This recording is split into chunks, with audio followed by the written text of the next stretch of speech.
மது மற்றும் போதை பழக்கத்திலிருந்து விடுபட அணுகுவீர் ஜீவன் கேர் சென்டர். தொடர்புக்கு 9025912345. ஸோ என்றைக்கும் வந்து அவங்க ஒய்ஃப் அதனால தான் ஜிவி சார் ரெக்கமெண்ட் பண்ணுறாருன்னு யாரும் பேசிடக்கூடாது அப்படிங்கிறதுல அவரும் வந்து தெளிவாக இருக்காரு. அதே மாதிரி நானும் வந்து அவங்களுக்கு என்னப்பா அவங்க ஹஸ்பண்ட் கம்போசர் ஆனால் எல்லா பாட்டும் அவங்க தான் பாடுவாங்கன்னு யாரும் பேசிடக்கூடாதுங்கிறதுல எனக்கு ரொம்ப வருஷம் நாங்கள் பாடவே இல்லை, சேர்ந்து நாங்கள் ஒர்க்கே பண்ணக்கூடாதுன்னு நினச்சிட்டு இருந்தோம்.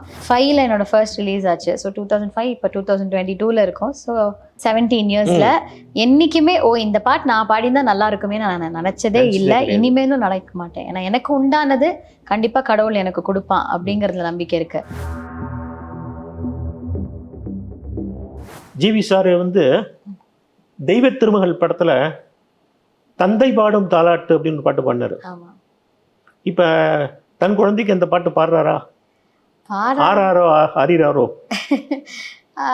பாடுறாருன்னா சும்மா பார்த்துப்பாரு, கொஞ்சுவாரு, அவங்கள தூங்க வைப்பாரு, எல்லாமே பண்ணுவாரு. பாடிதான் தூங்க வைக்கணும்னு இல்லை, அப்படி இல்லைம்மா. அவங்க வந்து பாட ஆரம்பிச்சா தாளம் போட ஆரம்பிச்சிருவாங்க, அப்புறம் தூங்க மாட்டாங்க அவங்க. ஸோ சின்ன வயசுலயே ஏதாவது பாடி தூங்க வைக்கணும்னா கொஞ்ச நேரம் கேச்சு பார்த்தா அவங்க தூங்கி இருக்க மாட்டாங்க, கையில தாளம் போட்டுட்டே இருப்பாங்க அவங்க. சூப்பர். அதனால பாடி அவங்கள தூங்க வைக்கிறது கஷ்டம், ரொம்ப கஷ்டமா. இப்போ ஜிவி சாரை பத்தி பேசும்போது அவர்கிட்ட நீங்க பாடும்போது ஒய்ஃப் ஜாலியா பாடலாமா அல்லது டென்ஷன் ஆயிடுமா? டென்ஷனாக தான் இருப்பேன் நான். மற்றவங்கள்ட்ட பாடுற அளவு கூட உங்களுக்கு ஃப்ரீடம் இருக்காது? ஃப்ரீடம் இருக்காதுன்னு இல்லை எனக்கு, பிகாஸ் இப்போ வந்து I exactly know what will go on. அவர் என்ன சரியா பாடலைன்னா இது சரியா பாடலாம்ல அப்படின்னு டக்குன்னு ஒரு உரிமையில வரலாம்.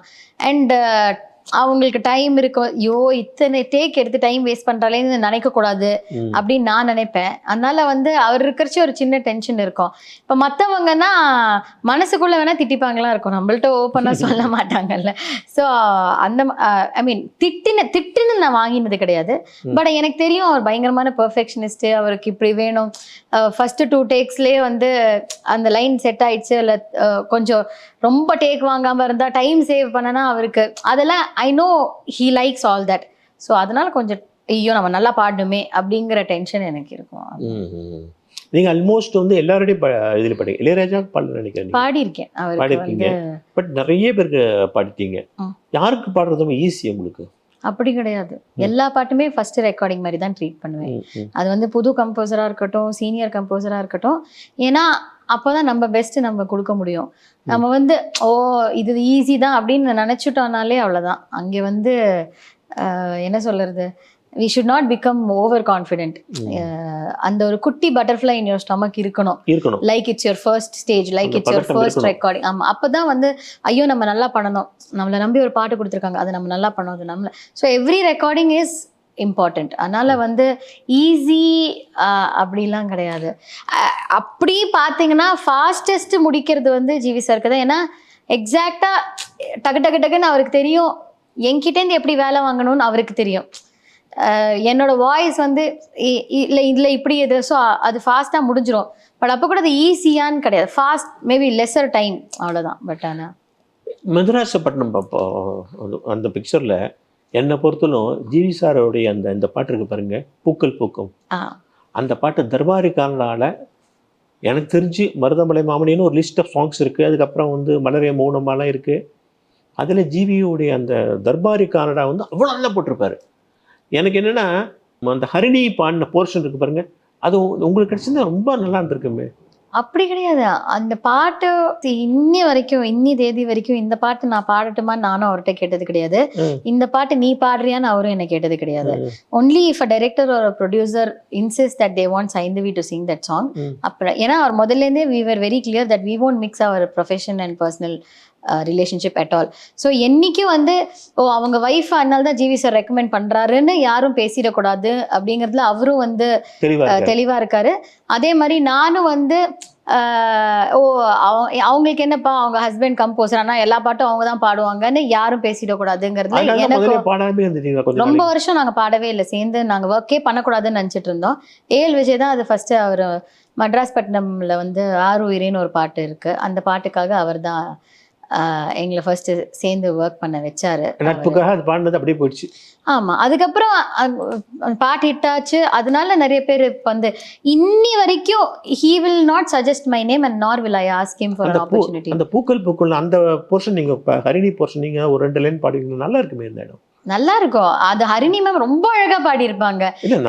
The song, I think both of them, Roopkumar ராத்தோட இருக்கட்டும், ஹரிணி மேமா இருக்கட்டும், they would have owned that song. பாடியிருப்பாரு அதுல. ஆமா, அவரும் பாடியிருக்காரு, ஆண்ட்ரியாவும் பாடியிருக்காங்க. அவங்களுக்கு எல்லாருமே they would have just owned that song. So and என்னைக்குமே வந்து இந்த பாட்டு நான் பாடியிருந்தா நல்லா இருக்கும்னு இவ்வளோ வருஷத்துல நான் வந்து 2005ல என்னோட ஃபர்ஸ்ட் ரிலீஸ் ஆச்சு. ஸோ 2005 இப்போ 2022ல இருக்கும். ஸோ 17 இயர்ஸ்ல என்னைக்குமே இந்த பாட்டு நான் பாடியிருந்தா நல்லா இருக்குமே நான் நினைச்சதே இல்லை, இனிமேலும் நடக்க மாட்டேன். ஏன்னா எனக்கு உண்டானது கண்டிப்பா கடவுள் எனக்கு கொடுப்பான் அப்படிங்கறதுல நம்பிக்கை இருக்கு. ஸோ வேற யாரோடதும் எனக்கு வேண்டாம். அண்ட் நான் ரெக்ரெட்டும் பண்ணது கிடையாது. எது ஐயோ நம்ம மிஸ் பண்ணிட்டோமே, இல்லை இந்த பாட்டு வந்து நான் பாடினா நல்லா இருக்கும்னு நான் நினைச்சது கிடையாது. அந்த பாட்டு எனக்கு பிடிச்சி நான் ஸ்டேஜ்ல பாடியிருக்கேன். நிறைய பாடல்கள் அந்த மாதிரி பிடிச்சி நான் ஸ்டேஜ்ல பாடியிருக்கேன். பட் ஐ ஹவ் நெவர் இதை நம்ம சினிமாவில் பாடியிருக்கலாமேன்னு நான் நினைச்சிருக்கேன். சினிமாவில் வந்து சில டியூன்ஸ்லாம் போடும்போது, கிளாசிக்கல் டியூன்ஸ் போடும்போது உங்கள்கிட்ட சஜஷன் கேட்பாரு GV? We don't discuss work or anything. Cinema டென்ஷன்லாம் உங்கள்கிட்ட ஷேர் பண்ணி கூட மாட்டார். ஏன்னா அவர் சொல்ற அது என்னோட டென்ஷன், நான் அது என் தலையெழுத்து டென்ஷனு, என்னோட டெட்லைன்ஸ். உன்னை எதுக்கு, why should I put you through the same stress that I am in? Which is like he'll be like, எனக்கு அவர் டென்ஷனா இருக்காருன்னு ஃபேஸ் பார்த்தா தெரியும், but I don't know what the problem is. அப்போ வந்து he'll say, நீ எதுக்கு பாவம் இந்த டென்ஷன்லாம் நீ எதுக்கு எடுத்துக்கிற, உனக்கு அந்த டென்ஷன்லாம் வேண்டாம், நீ நிம்மதியாக வர, ஒன்றும் பிரச்சனை இல்லை அப்படின்னு சொல்லுவார். So we don't discuss work at home at all. நாங்கள் வந்து we enjoy sometimes listening to common music. எங்களுக்கு பிடிச்ச மியூசிக் வந்து சம்டைம்ஸ் நைட்டில் வந்து சில ஓல்ட் சாங்ஸோ இல்லைனா அந்த வாட் எவர் ஏதாவது சில new songs, anything which really we like, அந்த மாதிரி கேட்டுட்டு இருக்கு. சம்டைம்ஸ் கேட்டிருக்கோம், பட் we don't discuss இது இப்படி பாடணுமா.